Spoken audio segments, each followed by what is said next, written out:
Ok, seja muito bem-vindo a esta série de mensagens chamada Gálatas, Somos Livres. É uma exposição no livro de Gálatas, livro esse que é escrito pelo apóstolo Paulo, e nós estamos expondo esse capítulo, chegando agora ao final do capítulo 3. Que bom que você está conosco aqui.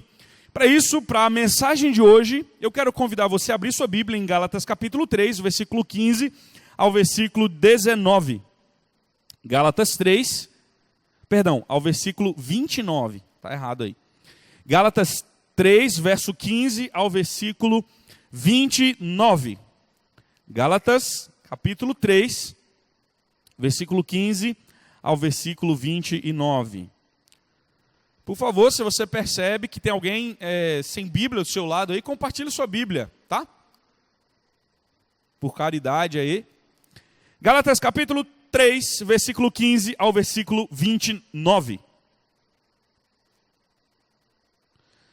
Se você encontrou, só para eu saber, diga amém. Ok. Assentados como estamos, mais reverentes às Escrituras, eu quero convidar você a me acompanhar em silêncio a leitura desse texto, Gálatas 3, 15 a 29, tá?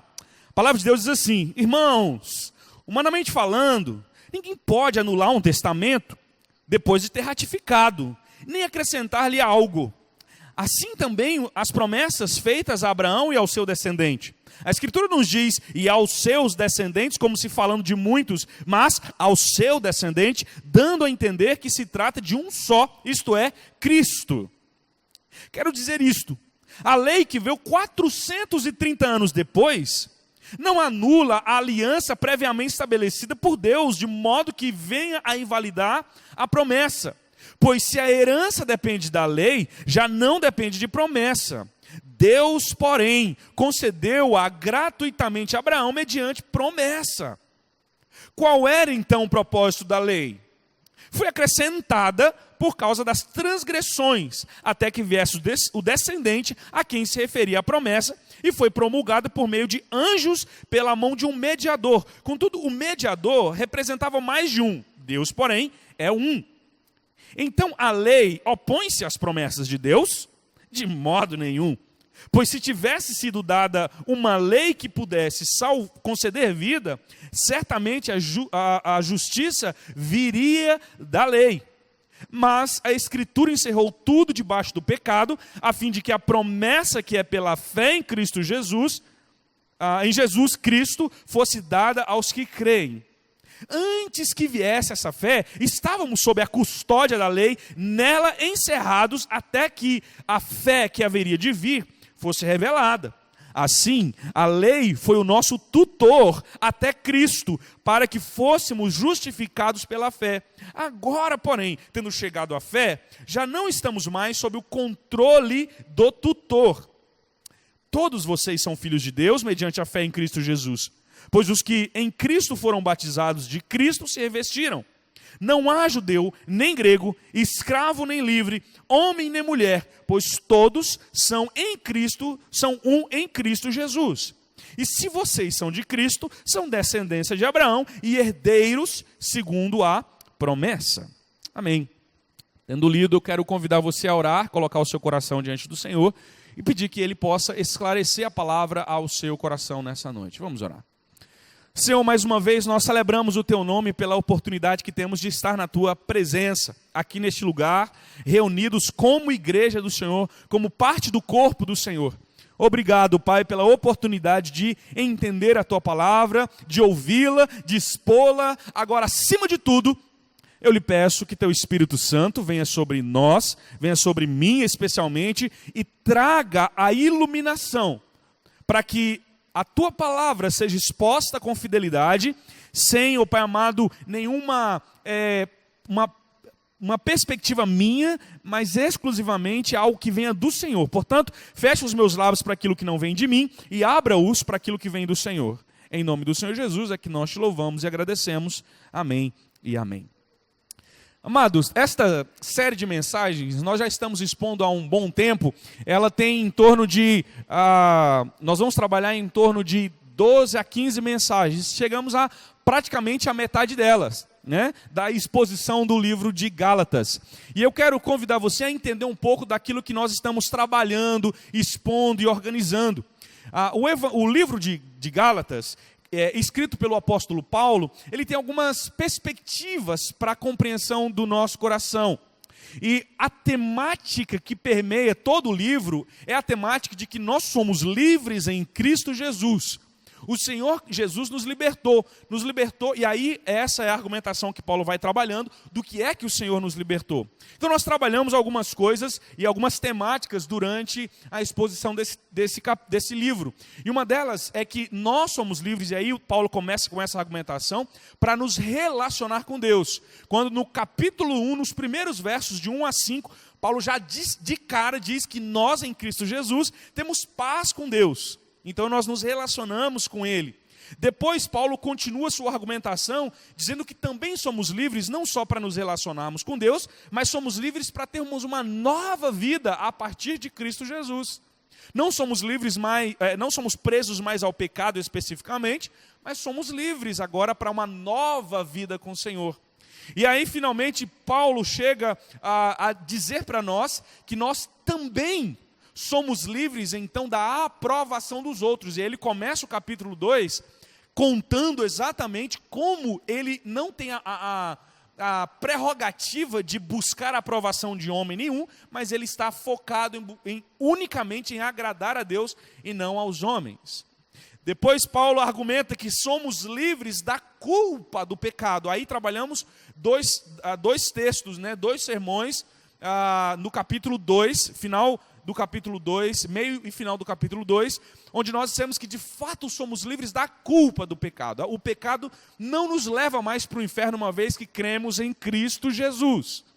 E aí começamos então a exposição no capítulo 3, que tem como temática a ideia de que somos livres do esforço próprio. A ideia de que é necessário fazer alguma coisa nossa para que a gente tenha salvação. Se eu não for um cara muito bom, pagar minhas contas em dias, for gente boa, eu não consigo me salvar. E aí Paulo vai dizendo, não, nós não somos mais presos a essa ideia de ter que cumprir um ritual, cumprir alguma coisa para sermos salvos. Então ele diz, nós somos livres dessa ideia de que é pelo esforço próprio que se chega ao céu. E agora, essa é a terceira parte desta mensagem, de somos livres pelo esforço próprio, porque nós já abordamos duas perspectivas que então devemos entender a partir do momento em que entendemos que somos livres do esforço próprio. Mas antes de dizer o que essa ideia, o que a consciência de que somos livres do esforço próprio produz em nós, eu quero convidar você a mais uma vez pensar comigo em algumas perspectivas. Uma delas é quanto nós vivemos e gostamos do reconhecimento daquilo que fizemos pelo nosso próprio esforço. Nós vivemos em um contexto onde o favor é algo absolutamente rejeitado. Nós não gostamos. Nós sentimos muito mal quando a gente tem que fazer favor para os outros, ou receber favor dos outros. Então, nós gostamos de ser nós mesmos os conquistadores das coisas. Prova disso é que se você precisa de um dinheiro, por exemplo, você não gosta de pedir emprestado.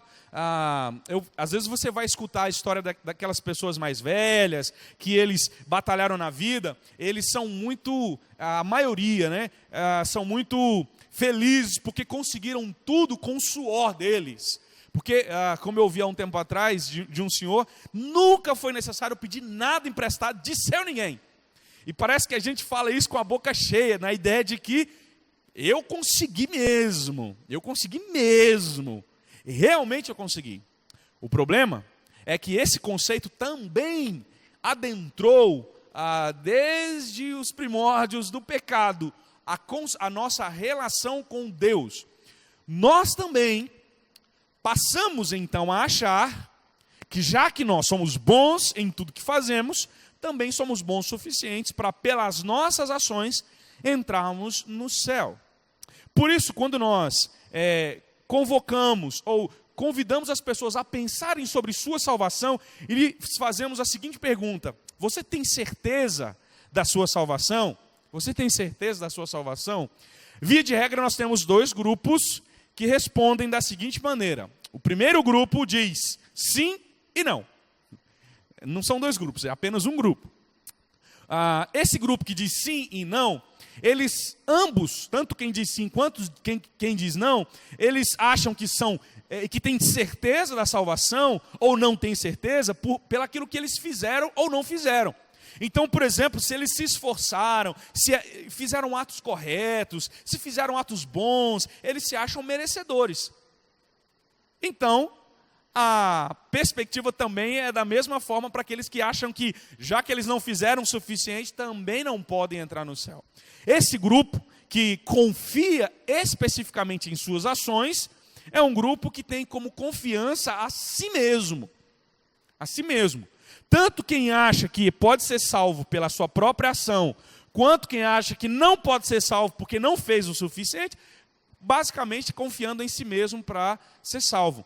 Pessoas que pensam dessa forma, e infelizmente tem gente tanto de igreja que pensa assim, acham que dessa forma eles podem ganhar a salvação e perder a salvação. Se eu faço, eu tenho. Se eu não faço, eu perco. E funciona nessa perspectiva. Porque no final das contas, a confiança geral para a salvação é ele mesmo. Em contrapartida, nós temos um segundo grupo que diz que sim, eu tenho certeza da salvação. Mas a diferença entre o primeiro grupo do segundo grupo é que esse grupo não confia na salvação ou tem convicção da salvação porque eles são bons. Porque eles conseguem fazer alguma coisa, mas porque especificamente confiam em Cristo Jesus. Confiam plenamente em Cristo Jesus. Perceba, portanto, que existem dois sistemas de religião no mundo, e é o que nós vamos expor, e é o que Paulo está combatendo. Pessoas que confiam em si para ser salvas, e pessoas que confiam em Cristo para ser salvas. A perspectiva que eu gostaria de chamar você nessa noite é a entender qual delas você está pautado, em qual desses dois grupos religiosos é que você está pautado, nos que confiam em si para ser salvo e portanto tem medo de perder a salvação uma vez que você ganha pelos seus méritos, por aquilo que você faz, ou se você confia especificamente em Cristo Jesus. É exatamente essas coisas que Paulo está combatendo, principalmente no capítulo 3, que nós estamos expondo. Quando Paulo escreve essa carta, você já sabe bem, Paulo ele havia já feito a sua primeira viagem missionária. Né? Como você está vendo, essas setas vermelhas aí, onde Paulo havia feito a sua primeira viagem missionária. E ali na sua primeira viagem missionária, Paulo estabelece várias igrejas, principalmente num local chamado Ásia Menor, na parte inferior da Ásia Menor, da qual denomina-se Galácia. A Galácia, portanto, é um conjunto de cidades da Ásia Menor, e Paulo havia fundado ali cerca de 4 igrejas. Paulo havia passado, foi embora, só que aí houveram alguns problemas. Quais problemas? Um deles é que alguns judeus que Paulo conhecia também, estavam passando, depois que Paulo havia fundado as suas igrejas, para distorcer tudo isso. Então, o que aconteceu? No local onde Paulo havia fundado essas igrejas, só para que você se situe aí, na Ásia Menor, na parte inferior da Ásia, tá? Então você tem aí cerca de 4 igrejas com as quais Paulo se relacionou e pregou o evangelho. Paulo passou por aquelas igrejas, pregou o evangelho, pessoas ali foram convertidas ao Senhor Jesus Cristo por meio da fé em Jesus Cristo. Paulo tinha todas essas perspectivas, mas é necessário que ele novamente escreva para aquelas igrejas. Por quê? Porque estava acontecendo alguns problemas. O primeiro deles é que estava sendo colocado em dúvida o chamado apostolado de Paulo. Os judaizantes, quem eram os judaizantes? Eram pessoas que eram de naturalidade judaica, mas que haviam se convertido ao cristianismo. Pessoas que haviam entendido que Jesus havia salvado elas e tal. Mas que não estavam abandonando os conceitos da lei antiga. Então o que acontece? eles vão aonde Paulo havia ido e pregado o evangelho, despregando o que Paulo estava pregando.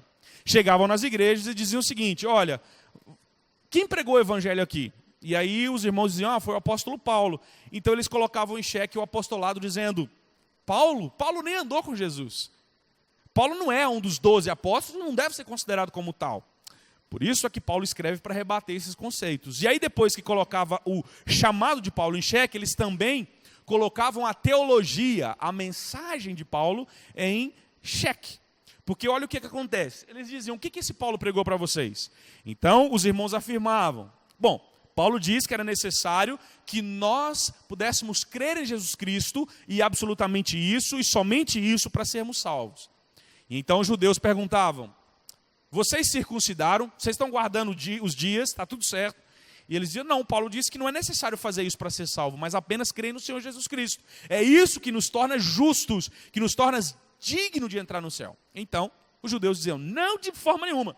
Vocês precisam crer, mas também precisam guardar as coisas. Precisam, além de crer no evangelho, circuncidar. Precisam também, além de circuncidar. O que era circuncisão? Quando um judeu nascia, aos 8 dias de nascido, era feita uma espécie de operação de fimose nele.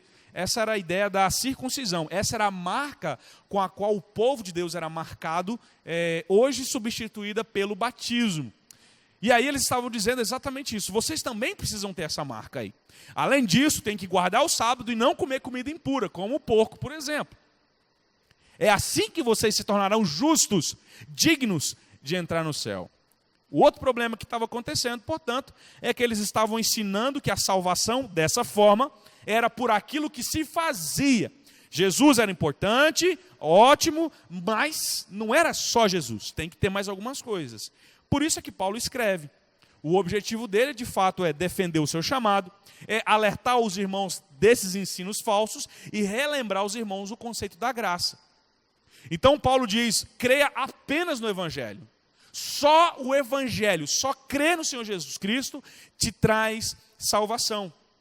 Lembre-se que o judeu não estava dizendo isso. Eles diziam o seguinte: beleza, tem que crer, mas além de crer tem que circuncidar. Mas além de circuncidar, você não pode comer comida impura. Mas além de comida impura, vocês também têm que guardar os sábados, as festas. Ou seja, para ser salvo, além de crer em Jesus, você precisa fazer algo mais.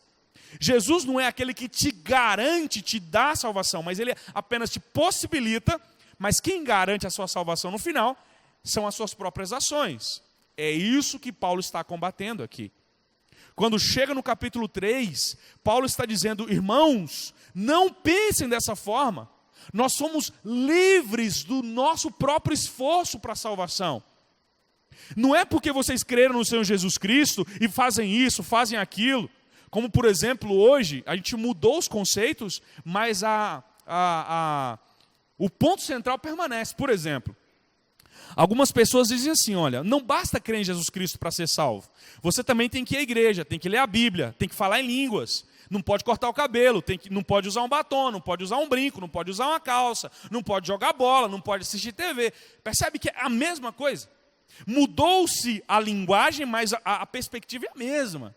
Não basta crer no Senhor Jesus, tem um monte de outras regrinhas que você tem que seguir e fazer, porque senão você não consegue salvar-se. No final das contas, a salvação não é pelo mérito de Cristo, mas é pelos seus próprios méritos.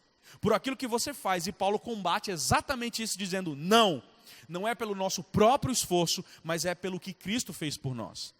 E depois de trabalhar essas argumentações, Paulo vai dizendo: então, quando nós entendemos isso, e aí nós falamos dessas perspectivas nas outras semanas, nós não somos mais fascinados pela perfeição. Verso 1 ao verso 5, ele vai abordar essa ideia. Não! Eu não tenho que ficar buscando a aprovação das pessoas e buscando uma vida de perfeição, porque senão eu não vou ser salvo. Não é isso que as Escrituras nos afirmam. Mas Paulo diz que nós não somos mais fascinados pela perfeição, porque nós dependemos da cruz de Cristo e não de nós mesmos. Verso 1, ele diz que é pela fé que somos selados com o Espírito do Senhor. Certo? E aqui eu vou fazer um parêntese que eu já falei na exposição desse capítulo aqui. Apesar de respeitar as diferenças teológicas, Mas há uma teologia que afirma o seguinte, que não basta você crer no Senhor Jesus para receber o Espírito Santo. Você tem que se esforçar. E uma evidência do seu esforço é que você passa a falar em línguas como consequência do recebimento do Espírito. E isso não é verdade conforme as Escrituras. Efésios capítulo 1 nos diz que quando cremos pela fé, versículo 13 e 14, recebemos o Espírito Santo e ele se torna o selo, a marca e a garantia de que nós vamos até o final. Portanto, não é pelo nosso esforço que recebemos o Espírito Santo. Percebe que até nisso há uma perversão? Porque o Espírito Santo não é baseado e não vem a você por causa da graça, mas é porque você se tornou bom. Você jejuou, orou, fez campanha, fez tudo isso, então você é batizado com o Espírito Santo como recompensa da sua boa performance. No final das contas, sou eu mesmo, e aí a gente fica fascinado por essas coisas. E Paulo vai argumentando então que nós não somos aperfeiçoados por nós mesmos, mas no Espírito Santo, verso 3 ao verso 5. Por isso, não somos mais fascinados pela perfeição, porque dependemos absolutamente da cruz de Cristo. Depois, ainda no capítulo 3, Paulo argumenta a segunda coisa. Já que somos livres do esforço próprio, então não há necessidade de nos gloriarmos na prática perfeita da lei. Ou seja, eu não me glorio mais quando eu cumpro aquilo que Deus quer. Porque eu entendo que quando eu cumpro o que Deus quer, eu sou apenas um servo inútil. Então eu não fico mais fascinado e gloriado pela prática perfeita da lei. Por quê? Paulo argumenta. Porque é pela fé que nos tornamos filhos de Deus, não pelo que eu faço, pelo cumprimento perfeito da lei. Paulo também afirma que não é porque nós conseguimos, mas se eu tentar viver a lei, eu serei condenado pela lei. A lei, o cumprimento da lei, não me salva, mas me condena. As Escrituras dizem que se eu não viver a lei perfeitamente, já que eu quero ser salvo por ela, eu serei condenado pela própria lei. E aí Paulo finaliza seu argumento dizendo, porque é pela fé que nós somos redimidos, não pelas nossas ações, não é pelo seu esforço próprio. Por isso não tendo que nos gloriarmos quando nós cumprimos aquilo que Deus quer de nós. Percebe as duas argumentações de Paulo sobre o esforço próprio aqui? As duas coisas que até aqui o Paulo tem falado. E aí nós chegamos então agora nos versos que acabamos de ler. Nos versos 6 a 14, Paulo está trabalhando o conceito de que os judeus não podem se salvar por si mesmos, e nem os gentios, mas apenas crendo no Senhor Jesus Cristo. Então, a terceira e última parte aqui que ele vai argumentar é que já que nós somos livres do esforço próprio, por isso nós não somos fascinados pela perfeição, não nos gloriamos em cumprir a lei, terceira e última coisa, nós então confiamos na promessa da graça para sermos salvos. Nós não somos salvos porque fomos ou fizemos alguma coisa, fomos eficientes na guarda dos mandamentos do Senhor, mas nós confiamos exclusivamente na promessa da graça. É isso que Paulo está argumentando aqui nesses textos. É isso que Paulo está trabalhando aqui. Deixa eu só fazer situar você com relação ao contexto aqui. O judeu acreditava que ele era descendente da promessa de Abraão. Qual foi a promessa? A Gênesis capítulo 12. Eu farei de você uma grande nação, e essa nação será o meu povo. E eu vou te dar o descendente, e por causa desse descendente, essa nação vai existir. E eu vou abençoar todos os povos da terra no seu descendente. Essa foi a promessa. O que Deus está afirmando para Abraão é que ele salvaria um povo seu. Aí o que acontece? Na cabeça do judeu, todo mundo que nasceu em Israel faz parte da promessa. E Paulo usa exatamente esse conceito para combater a ideia de que, já que somos parte da promessa, também é necessário guardarmos a lei perfeita para sermos salvos.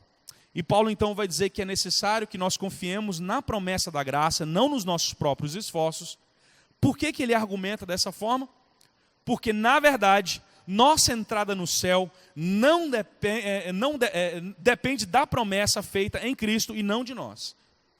A entrada no céu depende da promessa feita em Cristo. Paulo argumenta isso do verso 15 ao verso 18. A entrada no céu depende da promessa feita em Cristo e não de você mesmo. Depois de combater a ideia dos judeus aqui, de que era necessário fazer alguma coisa para ser salvo, Paulo vai dizer para os próprios judeus e para os gálatas. Verso 1 ao verso 5, Paulo está falando: irmãos, quando vocês converteram, vocês não foram abençoados e receberam o Espírito Santo porque vocês cumpriram a lei. Não, vocês creram e por causa da fé em Cristo é que vocês receberam o Espírito Santo. Bom, Paulo trabalha essa ideia de que os judeus não foram os gálatas não foram salvos porque cumpriram alguma coisa. Depois, Paulo começa a argumentar dizendo o seguinte: a própria nação judaica, que tem como pai Abraão, eles precisam entender que Abraão não foi salvo porque ele cumpriu a lei. E ele argumenta isso do verso 10 até o versículo 14. E agora, quando chega aqui no versículo 15, Paulo argumenta: não somos salvos, e nem Abraão foi salvo porque ele fez alguma coisa. Prova disso é que a lei veio 430 anos depois da promessa. Por isso, Paulo começa a argumentar que a entrada no céu, nem para Abraão e nem para os seus descendentes, são porque fizeram alguma coisa, mas especificamente por causa da promessa que Deus faz a Abraão em Cristo Jesus. E aí, olha a argumentação que Paulo começa a trabalhar aqui. Versículo 15, ele fala assim, irmãos, humanamente falando, ninguém pode anular um testamento depois de ratificado, nem acrescentar-lhe algo. Paulo chama para si agora, para lembrar os gálatas, de que existem basicamente dois sistemas de religião no mundo, né? Dois sistemas de salvação no mundo. O primeiro sistema é o sistema do esforço humano no cumprimento da lei, ou de qualquer coisa. Esse sistema é um sistema que a salvação ela é de baixo para cima.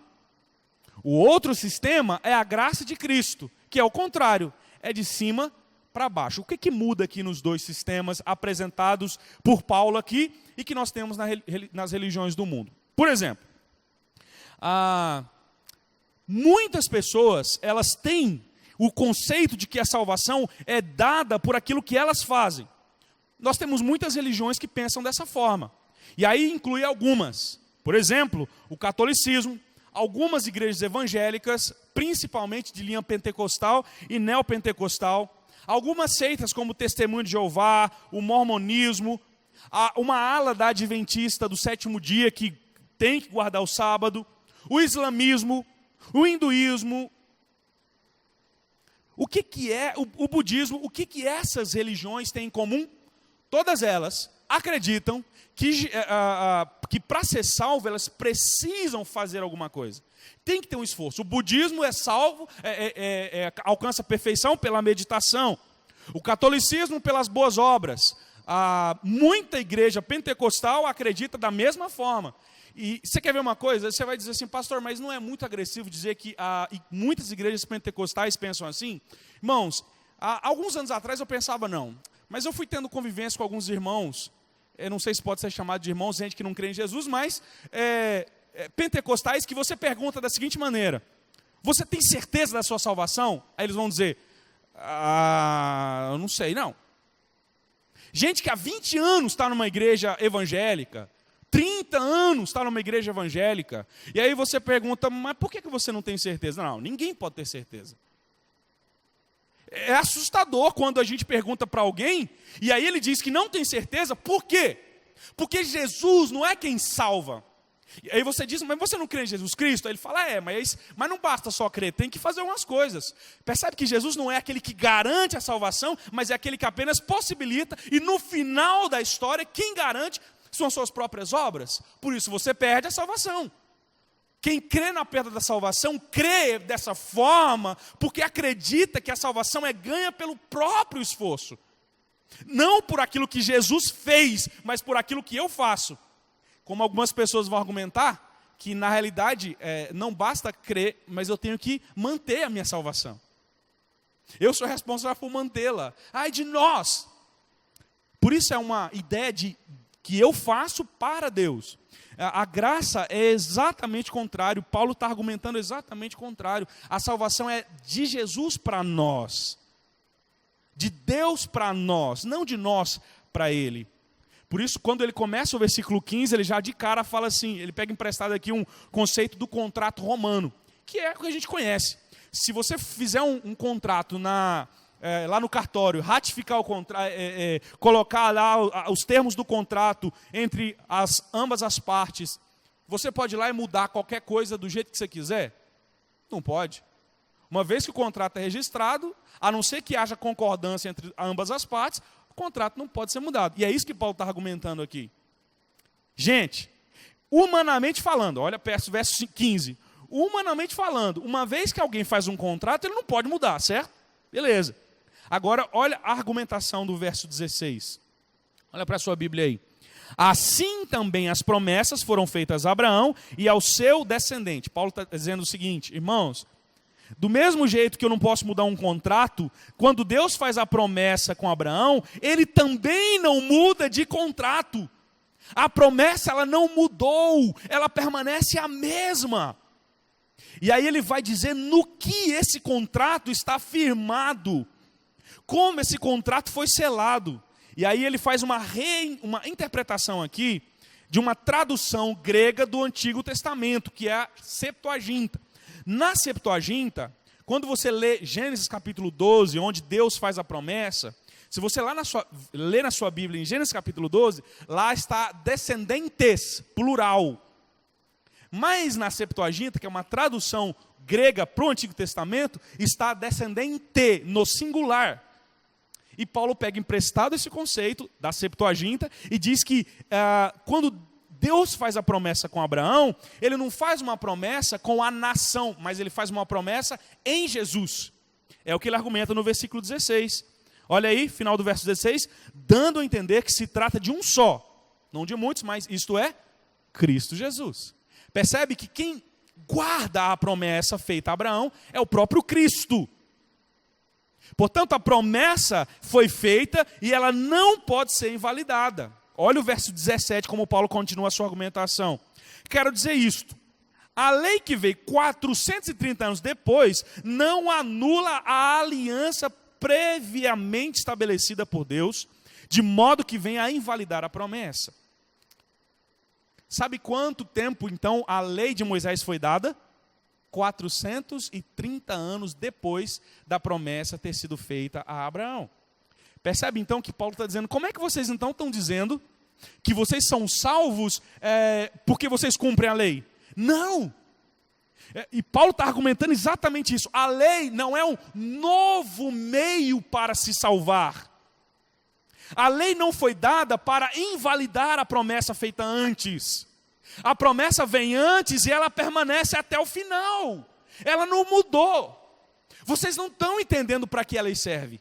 A lei não serve para quebrar o conceito da promessa, da primeira promessa e única, que é feita em Cristo Jesus.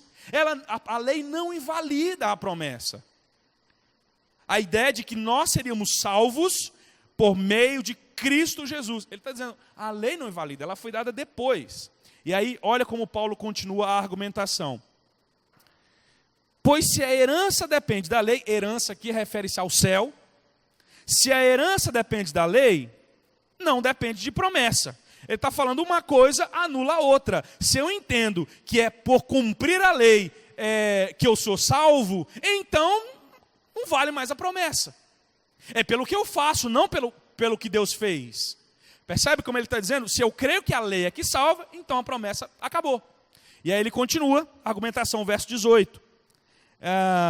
Deus, porém, concedeu-a gratuitamente a Abraão mediante a promessa. E ele vai argumentar dizendo, então não se engane, nós não entramos no céu porque fomos bons ou fizemos alguma coisa boa, mas nós entramos no céu por causa da promessa de Cristo Jesus, porque cremos em Cristo Jesus e nos tornamos herdeiros assim de Abraão, que foi o primeiro a crer. Essa é a ideia, né? Que ele está argumentando. Abraão creu, e aí todos os que creem, então se tornam descendentes de Abraão. Entendem aqui? Promessa, depois lei. A promessa é aqui, a lei aqui. Essa promessa não foi mudada com a lei. Essa promessa continua, mesmo depois da lei. Essa história de que as pessoas no Antigo Testamento eram salvas pela lei, irmãos, isso é um equívoco muito grande. Aí a pergunta então que surge na nossa cabeça é, então, para que é que serve a lei? No final das contas. Já que a lei não salva, para que a lei serve?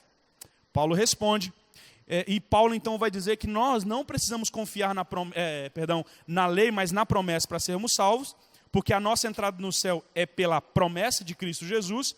Segundo, porque a lei apenas nos aponta para Cristo. Olha o versículo 19 aí, acompanha aí na sua Bíblia. Qual era então o propósito da lei? Para que a lei serviu? Para que Deus deu a lei então? Já que a lei não é uma nova forma de se salvar, mas o que prevalece é a promessa em Cristo Jesus, para que a lei serve? E aí Paulo vai dizer, foi acrescentada. Preste atenção nessa expressão, acrescentada. Por causa das transgressões, até que viesse o descendente, e a quem se referia a promessa. Olha como Paulo vai argumentando aqui. Meus queridos, preste atenção nisso aqui. Quando foi feita a promessa, a lei foi colocada dentro da promessa, não como uma outra coisa, mas como parte dessa promessa. E para que a lei foi colocada aqui?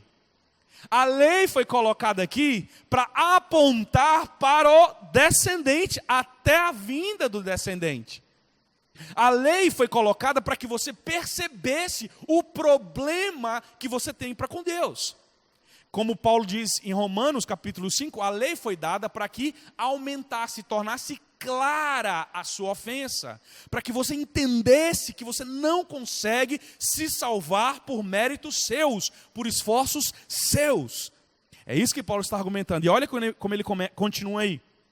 Ele fala, e foi promulgada por meio de...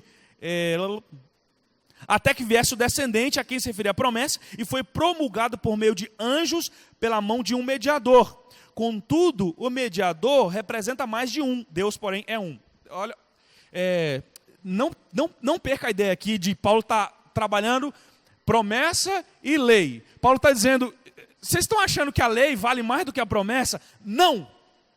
A lei não vale mais que a promessa, pelo contrário, a promessa vale mais do que a lei.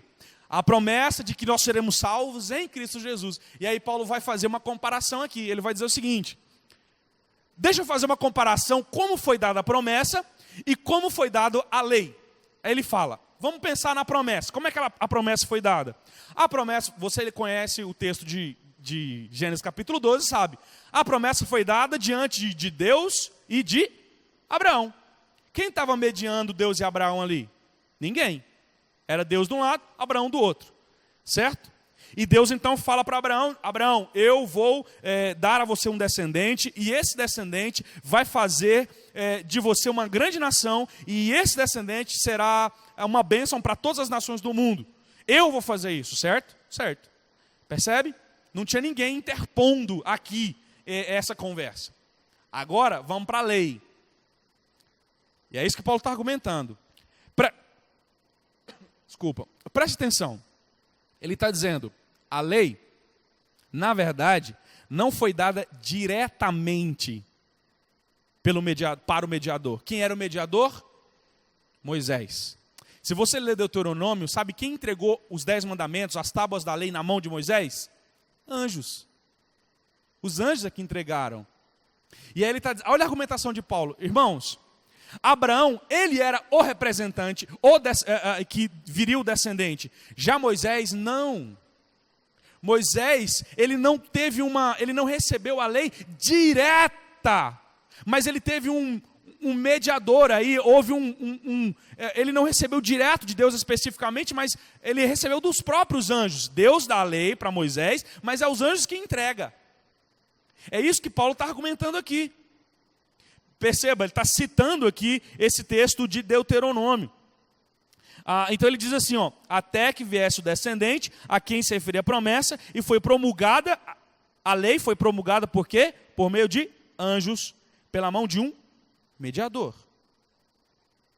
Contudo, esse mediador, verso 20, esse mediador na verdade representava mais de um. Agora, com Abraão foi diferente.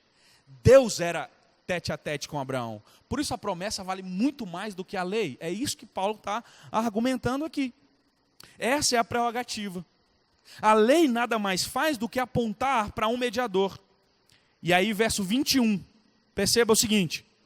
Ele está falando, uma vez que a promessa vale mais do que a lei, quando a lei é dada, ela está indo contra a promessa? Versículo 21. Não. Verso 21 diz assim, então a lei opõe-se à promessa de Deus? Claro que não. De maneira nenhuma. Pois se tivesse sido dada uma lei que pudesse conceder vida, certamente a justiça viria da lei.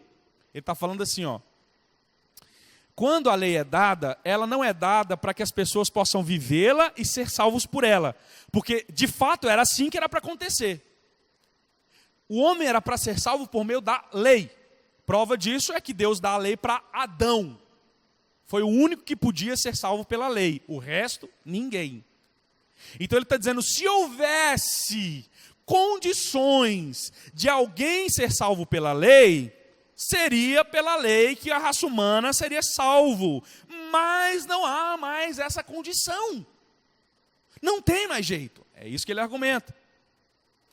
Mas aí o verso 22, olha o que ele diz. Se houvesse isso, mas não tem.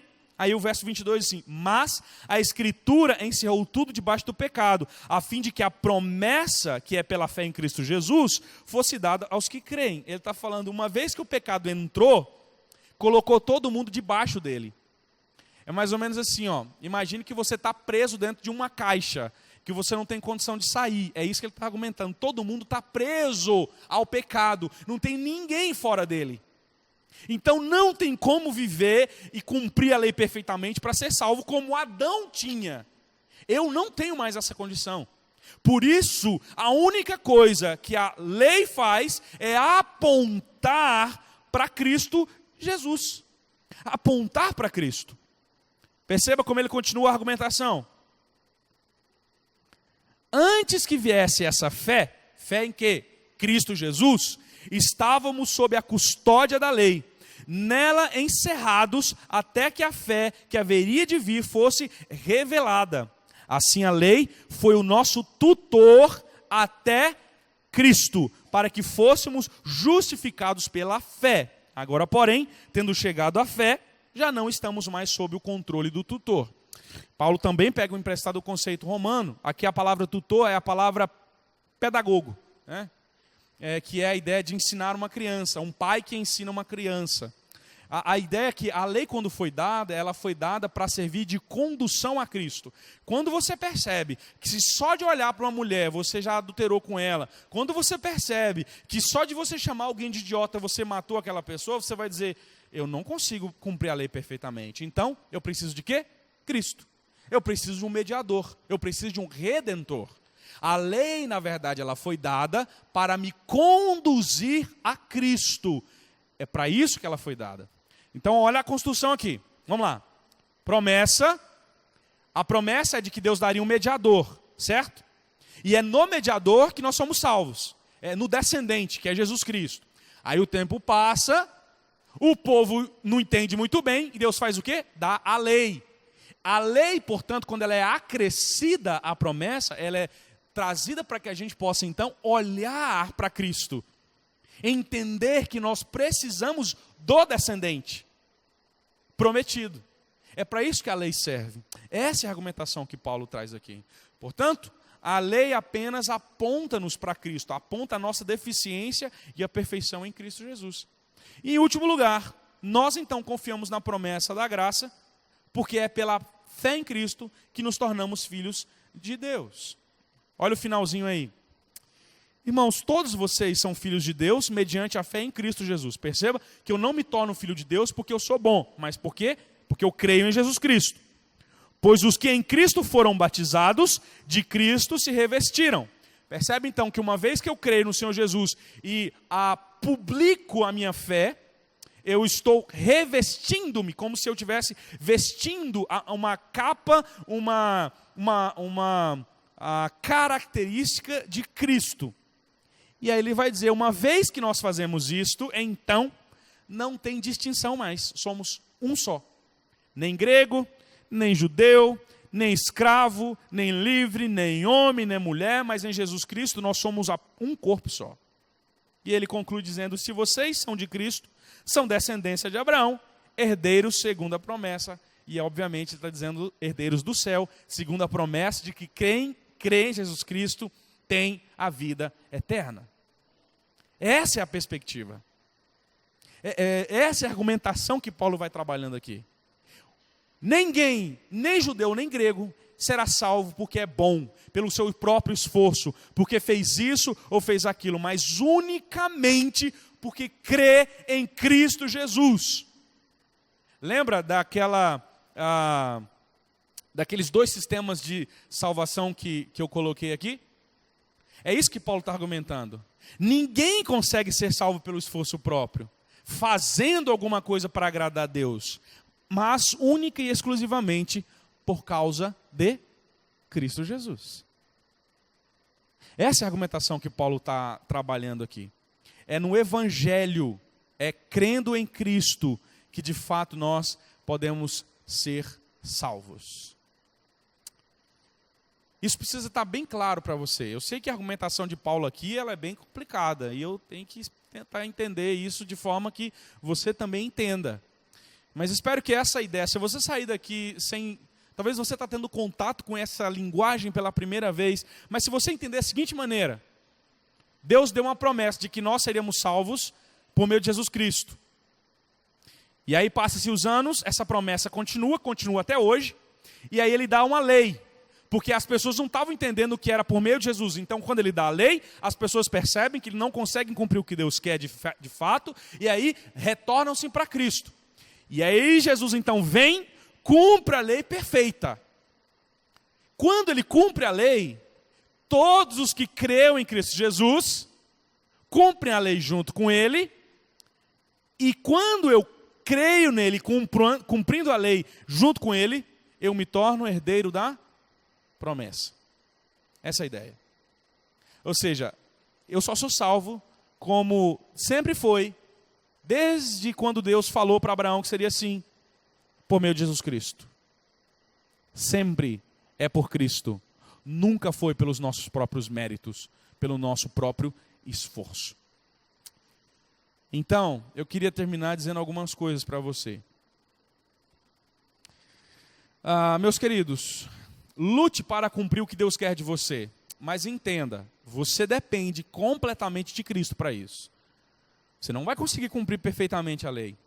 Não queira se achar capaz de entrar no céu por ser cumpridor de boas obras. Porque eu vou à igreja, leio a Bíblia, não corto o cabelo, não falo línguas, nada disso te bota no céu.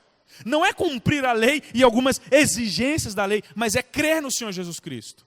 Não se ache capaz de cumprir a lei de Deus perfeitamente para entrar no céu. Você não dá conta disso. Outra coisa, a salvação pela graça em Cristo deve levar você a tomar posições de mudança e de obediência. Uma vez que eu creio no Senhor Jesus Cristo, eu agradeço ao Senhor Jesus, lutando contra o meu pecado. Mas eu faço isso confiando exclusivamente nele. Última coisa, não apoie-se na graça para validar seus pecados. Já que Jesus morreu pelos meus pecados, então, dá-lhe pecado, né? Vamos pecar à vontade, porque já que é assim, não depende do que eu faço, eu vou ficar aí, então pecar à vontade, né? Já que uma vez salvo para sempre. Paulo, em Romanos capítulo 5, verso 20, e depois capítulo 6, verso 1, ele diz assim: onde abundou o pecado, superabundou a graça. Que diremos, pois? Continuaremos no pecado para que a graça seja mais abundante em nós? De modo nenhum. como podemos viver no pecado se nós morremos para ele? Percebe que a graça não é uma validação para que você peque à vontade, não. A graça funciona como 1 João afirma: filhinhos, estas coisas vos escrevo para que vocês não pequem. Mas caso vocês pequem, saibam que nós temos um advogado junto ao Pai, Jesus Cristo, o justo. Então nós podemos correr para ele. Essa é a argumentação que Paulo traz para nós, encerrando aqui o capítulo 3. Espero que durante essas 8 exposições, ou 9 exposições, você esteja entendendo muito bem que não depende de você para ser salvo. Ou você corre para Jesus e recebe dele a graça da salvação, ou você vai tentar viver o seu esforço próprio para tentar você alcançar a salvação, e infelizmente isso não é possível, ou felizmente isso não é possível pelas suas ações. Não acho que você pode ser salvo porque você é um cara joia, dizimista, frequentador de igreja, lê a Bíblia todo ano inteirinha, não profere uma palavra, um palavrão, é honesto, paga suas contas. Gente, isso não é nada. Nada perto do que Deus exige de você. Então, você tem aqui 2 opções. Ou tenta viver pelo esforço próprio e quebra a cara e vai para o inferno. Ou corre para Jesus e aproprie-se da graça dele. E uma vez que você crê no Senhor Jesus, você pode ter certeza da sua salvação. Porque não é pelo que você faz, mas é pelo que Cristo fez. Essa é a ideia. Que Deus derrame em nós a graça e enche o nosso coração da palavra cada dia. Amém? Audio Jungle. Audio Jungle.